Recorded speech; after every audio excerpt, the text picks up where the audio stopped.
Hi,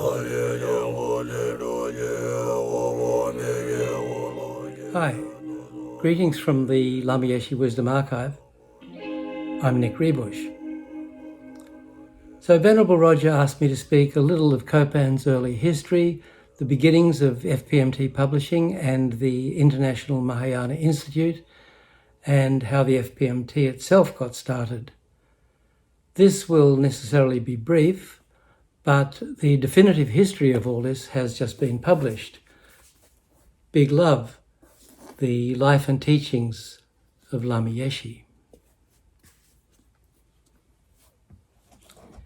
In May of 1972, Marie Obst and I left Australia to travel the world for 4 years. I was a doctor, she was a nurse, and we'd met at the Princess Alexandra Hospital in Brisbane. We started off in Bali, where we stayed for a couple of months, lunching on coconuts. Our plan had been to then meet friends in Canada, but talking to travellers who'd come down the hippie trail through the Middle East and Asia, it seemed much more interesting to stay in the East and rather than go back to the West. So we changed our plans completely and headed north through Java and Sumatra. In Thailand, we saw many temples, Buddhist statues, and monks. So I thought, as a dutiful tourist, I should learn more about the culture of this country we were travelling in. Neither of us was interested in religion, but we acquired a book on Buddhism, and that was just for purely cultural reasons. However, as I read this book, I experienced a strange sensation, feeling deep in my heart that, this stuff sounds true. I don't recall exactly what I was reacting to now, but, it felt true in a profound way, not in the way that an anatomy textbook could be said to be true. In this book, the author stressed the importance of meditation in Buddhism. I didn't know what that was really, but I made a mental note to find out later at some point. In Thailand, I'd arranged to meet a Danish friend in Kathmandu a couple of months later. So in mid-October, we found ourselves in Nepal. As we got off the bus in Kathmandu, we ran into another friend from the trail, a Brazilian guy called Jose. I asked him if he'd seen Lars, the Danish friend, and he said he hadn't, which meant we'd have to wait.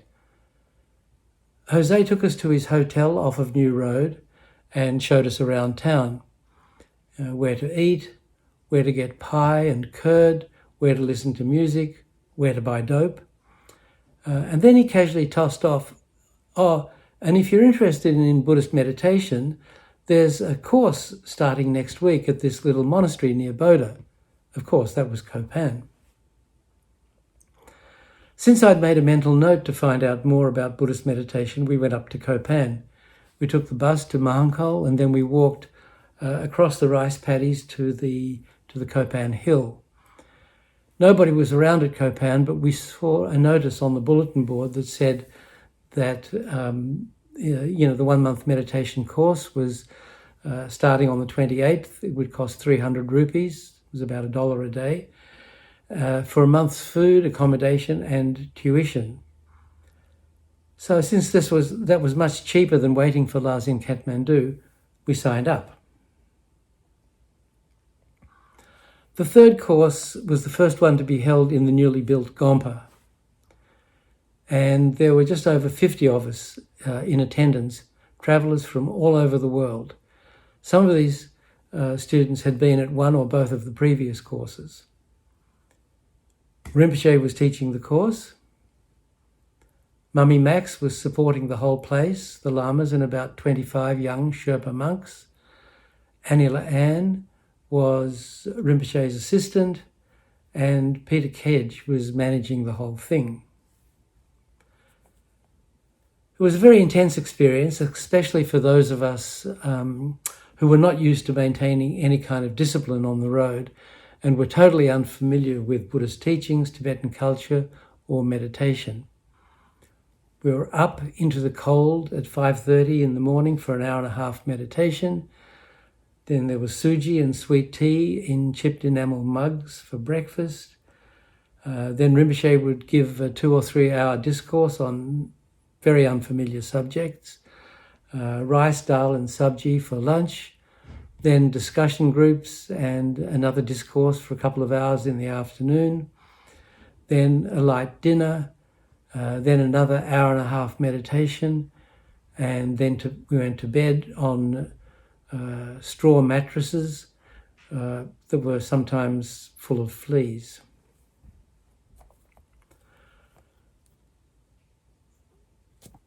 The next day it was the same, and every other day, relentlessly until the end of the course, except for the last 2 weeks, we also took precepts, which meant no breakfast and no dinner. It was total immersion. About a week into the course, Anila Ann asked me, a doctor, to come and see Lama. I didn't know who that was. We newbies had only seen Rinpoche and thought he was the boss. We were wrong. Although Rinpoche had moved into his upstairs room in the new Gompa, Lama was still staying in his room in the old house, out of sight, down the back of the property. He'd injured his leg on a glass top coffee table, and the wound had gotten infected. So there's a bit of a story about how all this went down, but I don't have time to tell it now. Suffice it to say that I had to give Lama a course of intramuscular penicillin, and that was how I met him.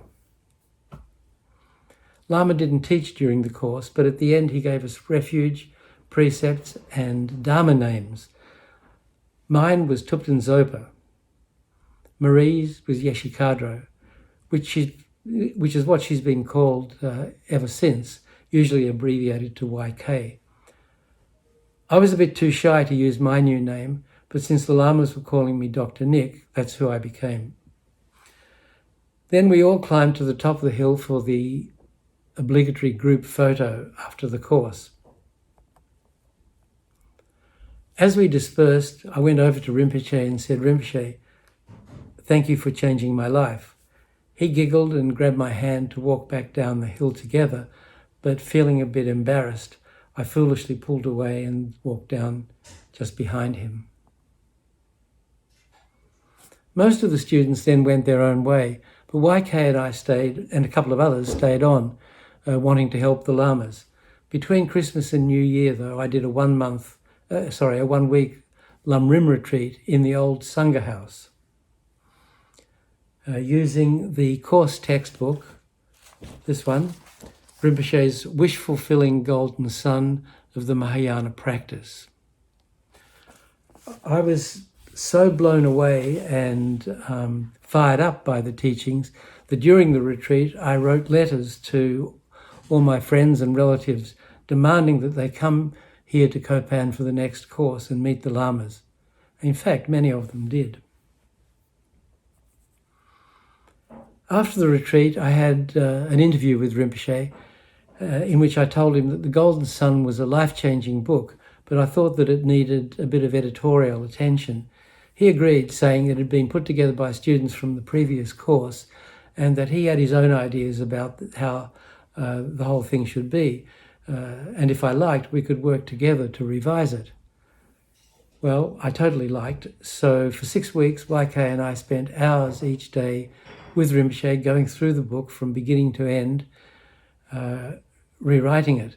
I would take notes, she would type them up, and then we would edit those to create the manuscript for the next edition, which we printed in Kathmandu, for the next course, the 4th. During this time, we also sorted out Zina's library. As many people know, Zina Rashevsky was the Lama's first Western student and helped them found Kopan. At this time, she was in retreat at Thupten Churling Monastery in Solakumbu, and her library was in what was called Anne's house, where Anila Ann had stayed at one point. We also set up a medical clinic in this house, as Dr. Aid Gyatso explained a couple of weeks ago. Not long before the course started, Lama Lundup arrived from Sera to teach the young monks.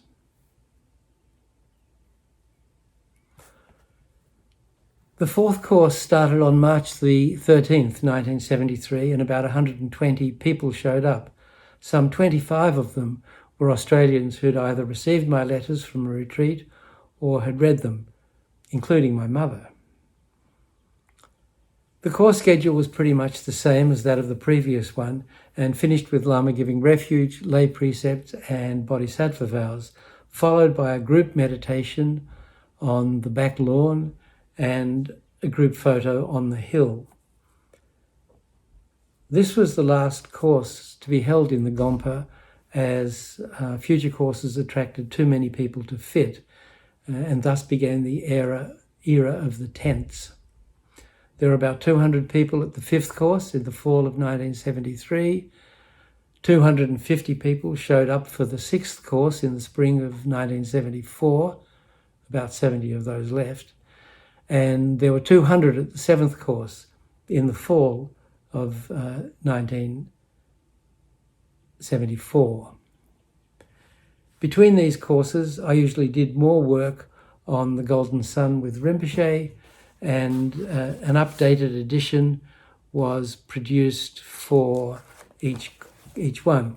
From then on, the courses were held annually, not twice a year, as the Lamas had begun travelling the world.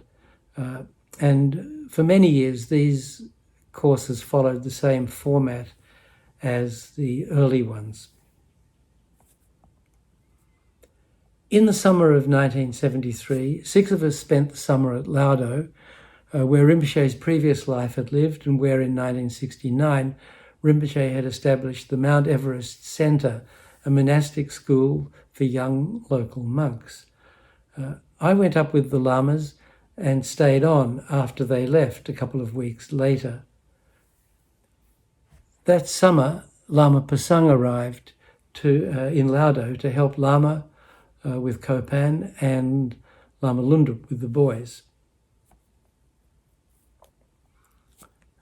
So at that time, the Kopan monks went up to Laudo in the summer and spent the winters down in Kathmandu at Kopan. That stopped in 1974. In the meantime, I was editing at Laudo. I was editing Rinpoche's teachings from the third and fourth courses, and while doing this work, I had a couple of realizations. One was that by just taking notes, we missed a great deal of what Rinpoche had taught, and we had to find a way of getting down everything he said. The other realization was that I had to become a monk. So while we were there that summer at Laudo, we received word that Zena had passed away in retreat. We all came down in time for the fifth course, which was the first to be held in a tent. Determined not to miss any of Rinpoche's teachings, I sat myself down right in front of the throne and tried to write down every word. As he spoke relatively slowly and repeated certain phrases, I was able to pretty much succeed, even though my scrawl was really hard to decipher. But miraculously, YK could read it easily and typed it all up. I then edited that manuscript, and with the work I'd done in Laudo, we had 2 extensive Lamrim commentaries by Rinpoche ready to print. But instead of having to take it down to Kathmandu to a print shop, Lama let us buy a Gestetner duplicating machine, and we set up our own printing press at Kopan. As testament to Lama's vision, for many years after that, that machine churned out countless English and Tibetan texts. And that was the beginning of FPMT publishing. By the end of the course, Lama had given 10 Westerners permission to get ordained. And on December the 15th, 1973, Lama gave his first talk to his assembled Western Sangha and established the International Mahayana Institute, the IMI. Then pretty much all of Kopan, the Lamas, the Ingis and the Mount Everest Centre monks took off for Bodh Gaya and His Holiness the Dalai Lama's Kalachakra. For most of us, our first contact with His Holiness and our first highest Yoga Tantra initiation. At the end of the initiation, the 10 of us getting ordained lined up for His Holiness to snip our crown hair as a preliminary to our ordination. Looking at us slightly bemused, he said, "I hope it lasts." Then the IMI Westerners, 4 monks and 6 nuns, plus Rinpoche's mother and a couple of young Tibetan nuns, received novice ordination from Kyabji Ling Rinpoche.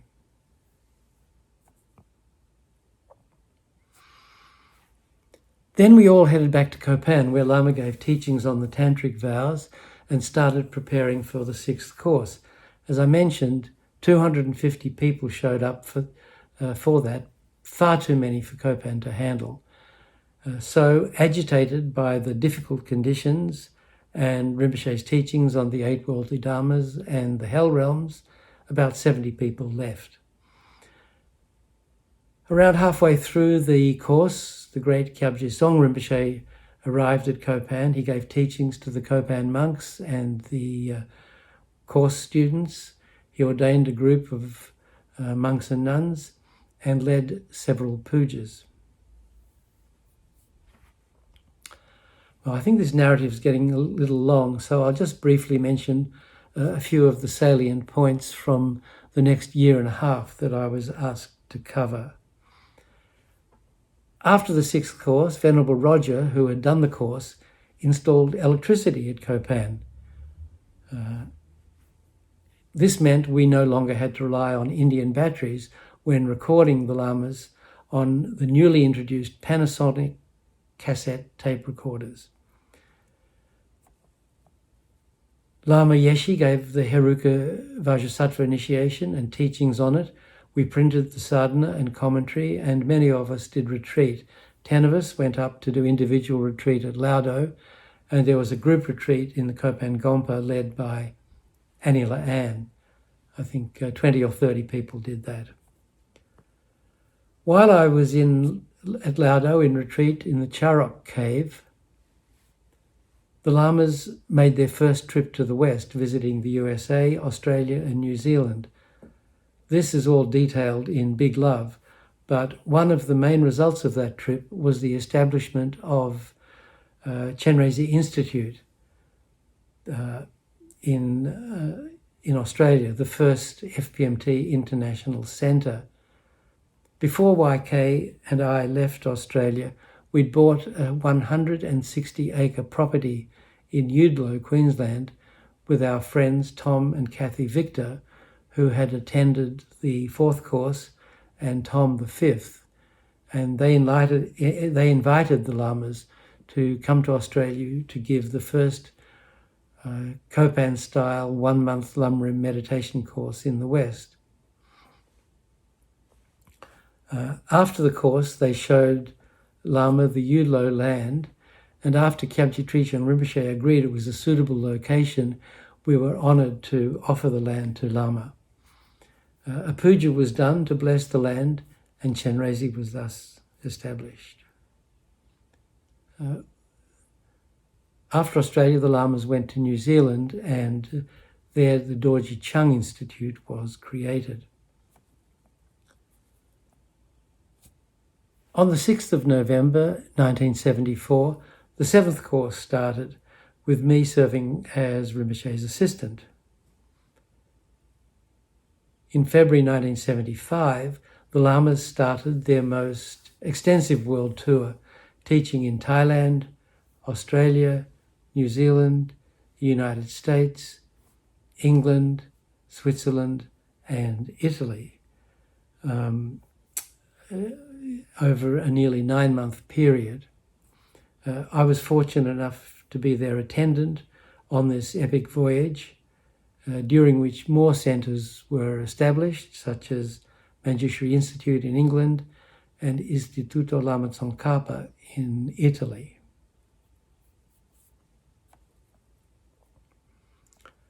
After the 8th course in the fall of 1975, Jesse Sartain, an American student from Dharamsala who had a small publishing company in Hawaii called Conch Press, approached Lama and asked if he could publish the teachings that Lama and Rinpoche had given in America during their 1974 tour.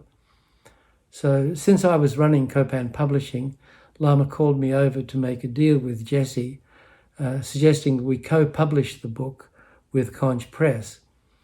Lama named our publishing company Publications for Wisdom Culture, and the book was entitled Wisdom Energy, and thus Wisdom Publications was born.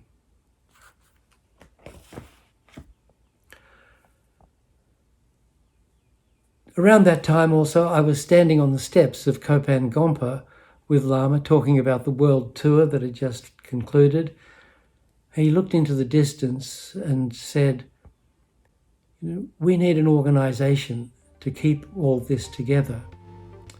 So what he meant by all this was the new centers that had already started and the many more that were to come.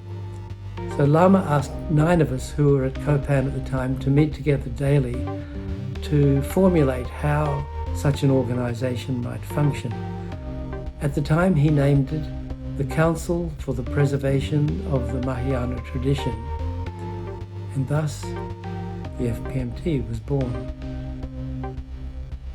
Again, there is so much more in Big Love. And I encourage everybody to get this book. Thank you very much.